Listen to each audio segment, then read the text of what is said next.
നിങ്ങൾ അറിയാതെ തന്നെ ഒരു വലിയ കടക്കിണിയിലേക്ക് വീഴുകയാണോ? പലരും ഇത് തിരിച്ചറിയുന്നത് എല്ലാം കൈവിട്ട് പോയി കഴിയുമ്പോഴാണ്. നിങ്ങൾ കടക്കിണിയിലാണോ എന്ന് തിരിച്ചറിയാൻ ഈ 7 ലക്ഷണങ്ങൾ ശ്രദ്ധിച്ചാൽ മതി. അതെന്തൊക്കെയെന്ന് ഞാൻ പറഞ്ഞുതരാം.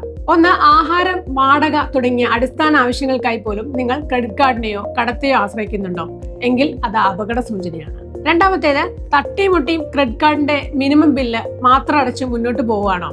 നിങ്ങളെ വലിയ പലിശക്കയത്തിലേക്കാണ് ഇത് എത്തിക്കുക. 3. നിങ്ങളുടെ മാസ വരുമാനത്തിന്റെ പകുതിയിലധികം EMI അടയ്ക്കാൻ വേണ്ടി മാത്രം പോകുന്നുണ്ടോ എങ്കിൽ നിങ്ങൾ അപകട മേഖലയിലാണ്. 4. കാര്യം, പഴയൊരു ലോൺ അടച്ചു തീർക്കാൻ പുതിയൊരു ലോൺ എടുക്കുന്ന ശീലം നിങ്ങൾക്കുണ്ടോ?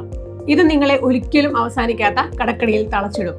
5. തിരിച്ചടവ് മുടങ്ങുന്നതിനെ കുറിച്ചുള്ള ഭയം കാരണം നിങ്ങൾക്ക് ഉറക്കം നഷ്ടപ്പെടുന്നുണ്ടോ? 6. നിങ്ങളുടെ ക്രെഡിറ്റ് സ്കോർ വല്ലാതെ താഴോട്ട് പോകുന്നുണ്ടോ? 7. അത്യാവശ്യ ഘട്ടങ്ങൾക്കായി 1 രൂപ പോലും കരുതി വെക്കാൻ നിങ്ങൾക്ക് സാധിക്കുന്നില്ലേ? ഈ ലക്ഷണങ്ങളിൽ 3-ൽ കൂടുതൽ എണ്ണം നിങ്ങൾക്കുണ്ടെങ്കിൽ ഉടൻ തന്നെ നിങ്ങളുടെ സാമ്പത്തിക ശീലങ്ങൾ മാറ്റേണ്ടതുണ്ട്. അനാവശ്യ ചെലവുകൾ കുറച്ച് കടങ്ങൾ മുൻഗണനാ ക്രമത്തിൽ വീട്ടാൻ ശ്രദ്ധിക്കുക. ഈ പറഞ്ഞ 7 ലക്ഷണങ്ങൾ എത്രയെണ്ണം നിങ്ങൾക്കുണ്ട്? കമന്റ് ചെയ്യൂ.